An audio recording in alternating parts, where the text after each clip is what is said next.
To all of you to self selection board or one step towards uniform। मेरा नाम है शुभम वाशने और आज हम बात करने जा रहे हैं आर्टिकल 324 के बारे में। ये आपकी एसएसबी, जीटीओ में, जीडी में, पर्सनल इंटरव्यू में बहुत काम आएगा। प्लस ये टॉपिक आपको काम आ सकता है यूपीएससी में, सीडीएस एग्जाम में। सीडीएस एग्जाम की खास बात यह है कि जो भी चीज ट्रेंड पे चल रही होती है वो ज्यादा पूछी जाती है। और अगर आप YouTube चैनल पर राज्यसभा पे देखें तो आप राज्यसभा टीवी पे तो आपको ये टॉपिक हॉटस्पॉट दिखेगा। इस पे उन्होंने कम से कम 30 मिनट की वीडियो बनाई है। देयरफॉर ये आर्टिकल बहुत ज्यादा इंपॉर्टेंट हो जाता है। अब इस आर्टिकल की बात करें तो ये आर्टिकल बीजेपी और टीएमसी के कारण आया एक्शन में। इससे पहले इसका कभी इस्तेमाल नहीं हुआ। जरा इस बात की पुष्टि हमें मिली इलेक्शन कमीशन की तरफ से। इलेक्शन कमीशन ने अपने एक ट्वीट में कहा कि this is probably the first time कि इलेक्शन कमीशन इंडिया को ये आर्टिकल लाना पड़ रहा है। पर इसका मतलब ये नहीं है कि ये आर्टिकल फिर कभी नहीं आएगा। जब जब लॉलेस और वॉलेंस आएगा तब तक हम अपनी पावर का इस्तेमाल करेंगे और पीसफुल मैनर में पोल्स कंडक्ट करेंगे। पर ऐसा हुआ क्या था? देखिए, बंगाल में, वेस्ट बंगाल में 9 कॉन्स्टिट्यूएंसी में जनरल इलेक्शन होने हैं, जिसमें टफ कंपटीशन चल रहा है तृणमूल कांग्रेस में एंड बीजेपी में। जब बीजेपी अपनी रैली और टीएमसी अपनी रैली कर रही थी तभी जो उनके सपोर्टर्स थे उनके बीच में झड़प हो गई। वो झड़प एक बड़ी वॉयलेंस के रूप में आई और उसमें एक ईश्वर चंद्र विद्यासागर जी की, जो कि एक समाज सेवक थे, उनकी भी मूर्ति टूट गई। ये वॉयलेंस इतना बढ़ता चला गया कि इलेक्शन कमीशन ऑफ इंडिया को बीच में आना पड़ा और आर्टिकल 324, जो कि इलेक्शन कमीशन को बहुत पावर दे देता है, उनके अंडर उन्होंने एक बात कही कि इलेक्शन कैंपेन एक दिन पहले ही ऑफ किया जाता है कि अब आप और कोई कैंपेनिंग नहीं कर सकते। कोई पब्लिक गैदरिंग नहीं होगी जिसमें कनेक्शन होगा इलेक्शन कैंपेन के रिगार्डिंग।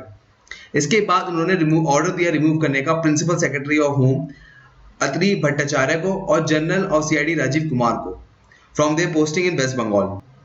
इसके साथ एक बात और इंपॉर्टेंट हो जाती है, वो है डेमोक्रेसी इंडेक्स।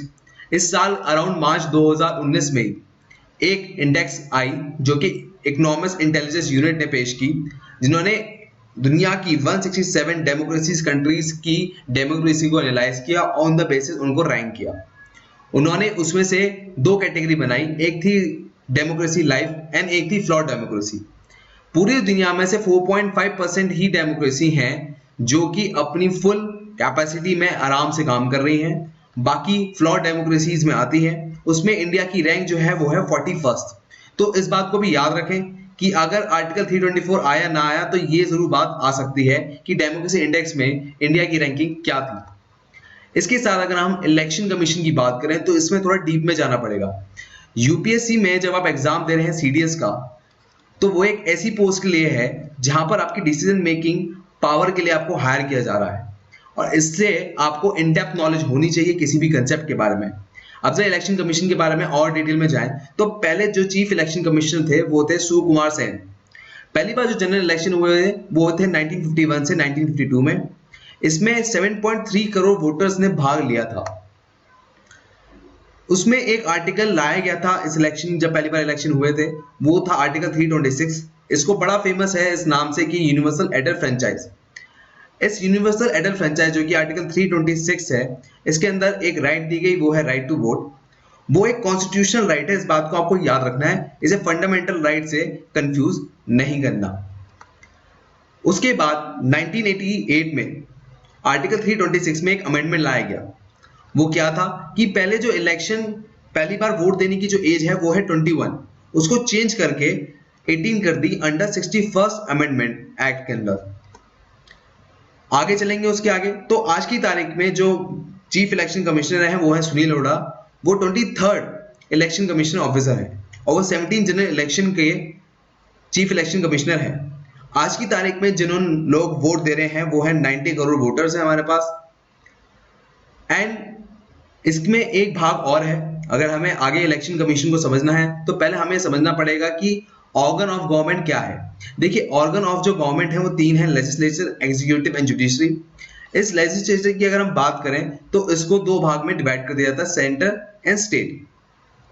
अब देखिए, सेंटर भी अपना कानून बनाती है, स्टेट भी अपना कानून बनाती है, तो उनकी अलग अलग पार्लियामेंट है।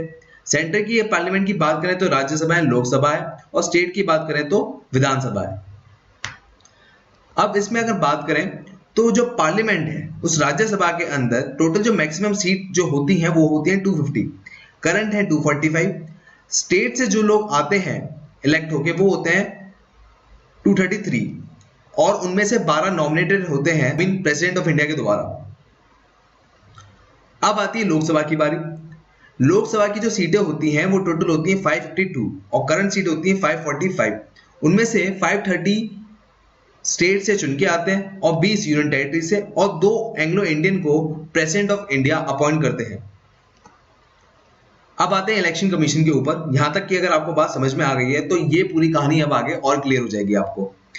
इलेक्शन ऑफ कमीशन की बात की गई है पार्ट 15 में, आर्टिकल 324 से 329 के बीच में। ये पूरा आर्टिकल पार्ट 15 जो है वो बात करता है इलेक्शन के बारे में और इलेक्शन कमीशन के बारे में। आर्टिकल 324 ताकत देता है इलेक्शन कमीशन को कि वो इंडिपेंडेंट इलेक्शन कमीशन होगी, उस पर किसी का दबाव नहीं होगा, वो फ्री एंड फेयर इलेक्शन करा सकती है। उनमें ताकत है कि वो कोई भी नंबर ऑफ एम्प्लॉय बढ़ा सकती है या उन्हें घटा सकती है अपनी जरूरत के अकॉर्डिंग।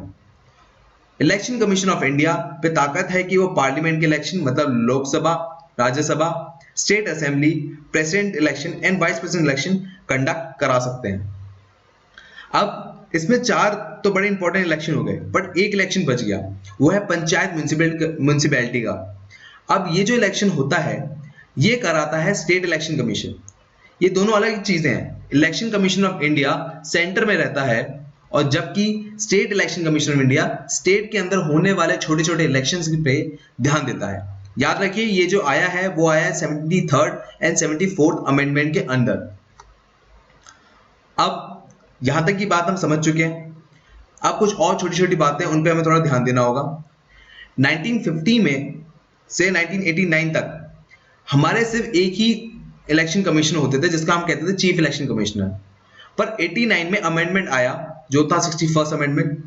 61st अमेंडमेंट में क्या हुआ था कि इस पोस्ट के अंदर 2 पोस्ट और बना दी गई जो थी इलेक्शन कमीशन। उसके बाद 1990 में इस चीज को विड्रॉ कर लिया गया कि नहीं पोस्ट एक ही होगी, वो होगी चीफ इलेक्शन कमिश्नर की। 1993 में फिर इसको रिवर्स कर दिया गया कि यहां पर नहीं, एक पोस्ट की जरूरत नहीं है, हमें 3 पोस्ट की जरूरत है। इन तीनों पोस्टों को एक ही बराबर ताकत दी गई कि तीनों के पास एक ही बराबर ताकत होगी। मान लीजिए तीनों में कोई कंफ्लिक्ट है तो उनके बीच में मेजॉरिटी का एक वोट होगा, जिसकी ज्यादा मेजॉरिटी होगी वो ही एक्शन लिया जाएगा। चीफ इलेक्शन कमिश्नर को प्रेसिडेंट अपॉइंट करते हैं।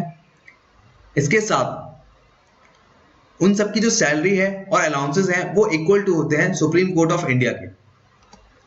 अब थोड़ी और माइन्यूट डिटेल्स में जाते हैं जरा। वो है कि डिस्ट्रिक्ट में जो इलेक्शन कराते हैं वो है डिस्ट्रिक्ट इलेक्शन ऑफिसर, जो स्टेट में कराते हैं वो है चीफ इलेक्शन ऑफिसर, और जो पार्लियामेंट में कराते हैं उनको कहते हैं रिटर्निंग ऑफिसर। ये होता है आर्टिकल 324 की सारी डिटेल बातें। ये सारी डिटेल बातें आपको पता होनी चाहिए आपके सीडीएस एग्जाम के लिए। और आईनेट आ रहा है तो आईनेट में भी आपको ये काम आ सकती है।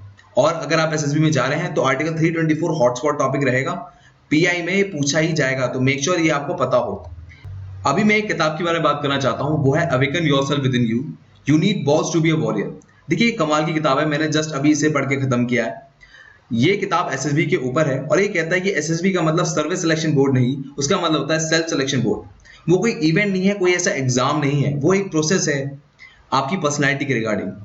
इसमें उन्होंने एक बात और कही गई है, एक बहुत ही पॉपुलर लाइन है बी योरसेल्फ। उन्होंने कहा है डोंट बी योरसेल्फ। सही थ्योरी है नो योरसेल्फ। और इस पूरी चीज को उन्होंने 3 चीजों के साथ डिफाइन किया। एक है पर्सनल लाइफ एक्सपीरियंस जो कि उनकी जर्नी रही, plus encounter with a beautiful woman जो उनसे मिले और उनकी सेक्सुअल लाइफ कैसी रही उसको लेकर।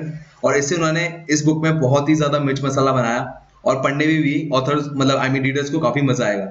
एंड लास्ट इसने इन बात को ध्यान दिया है कि डूज एसएसबी के क्या रहेंगे आपके लिए उनको, क्योंकि एसएसबी के मिथ्स बहुत सारे हैं और उनको क्लियर करना जरूरी है। तो मैं कहूंगा जरा इस किताब को एक बार आप जाएं, परचेज करें। बहुत ही सस्ती किताब है और काफी राइजिंग किताब है। आप सोच सकते हैं 5 स्टार मिले, एक भी 4 या 3 स्टार नहीं है, तो एक कमाल की किताब है। आपको इसका लिंक डिस्क्रिप्शन बॉक्स में मिल जाएगा। इसके साथ में एक बात और कहना चाहूंगा, मैंने प्रज्ञांशु का, राधिका का एंड मयंक भट्ट का इंटरव्यू लिया था जो कि आपको बहुत ज्यादा पसंद आया। अगर आप चाहते हैं कि मैं ऐसे इंटरव्यू और लूं तो मेक श्योर आप अपने दोस्तों का बारे में हमें बताइए कमेंट बॉक्स में, एंड हम उनसे कांटेक्ट करेंगे और उनका इंटरव्यू लेंगे और उसके एक्सपीरियंस से आपको मदद मिलेगी। ये तो आपको पता ही है, कमेंट करें, लाइक करें, शेयर करें। बहुत ही ज़्यादा अच्छी लग गई है तो खाने पे इनवाइट करें। और अगर मेरे लिए कोई मैसेज है तो @वाशने करके कमेंट बॉक्स में डालें, and I will surely reply you. जय हिंद। मिलते हैं आपको अपनी अगली वीडियो में।